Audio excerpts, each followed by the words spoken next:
नमस्कार।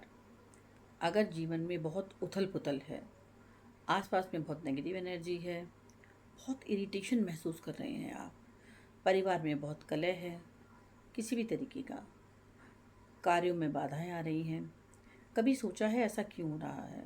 अब सब कहेंगे जी कुंडली में कुछ ना कुछ हो रहा होगा। जी हाँ, बिल्कुल, कुंडली में तो कुछ ना कुछ हो ही रहा होगा। लेकिन कई बार ऐसा भी देखा गया है कि सारी चीज़ें ठीक होने के बाद भी कुछ परेशानियाँ अनजानी तरह से आपके आसपास में आपको परेशान कर रही हैं, घिरे हुए हैं।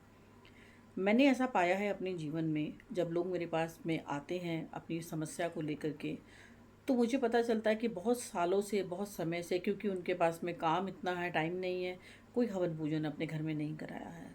क्या आप जानते हैं, अपने घर में हवन पूजन कराना, भगवान का ध्यान करना, कथा करवाना, देवी का पाठ कराना या हवन कराने से भर से भी आपके जीवन में एक नई ऊर्जा मिलती है, ईश्वर आपसे प्रसन्न रहते हैं और आपके घर में जो भी परेशानियां हैं वो कम होती हैं।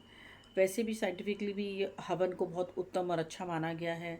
इससे पूरा वातावरण शुद्ध होता है, ऐसा हमारे वैज्ञानिक भी अब मानते हैं। तो हर इंसान को अपने घर में 3 महीने में, 5 महीने में, 6 महीने में, कम से कम साल में 3 बार तो हवन कराना ही चाहिए। कोई कथा पूजा पाठ ज़रूर कराना चाहिए।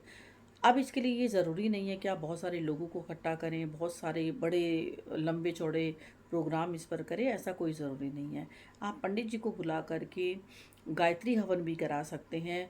बहुत ज़्यादा नहीं तो बहुत 51, 21 या फिर 101 आहुति देकर भी आप हवन करवा सकते हैं और ईश्वर का ध्यान कर सकते हैं। हवन पूजन करने से आपके देवी देवताओं का आह्वान किया जाता है, उनके मंत्रों का उच्चारण किया जाता है, कुल देवी देवताओं का आह्वान किया जाता है और फिर उनके मंत्रोच्चारण से जब हवन किया जाता है तो वो प्रसन्न होते हैं और आपके जीवन की बाधाएं कम होती हैं।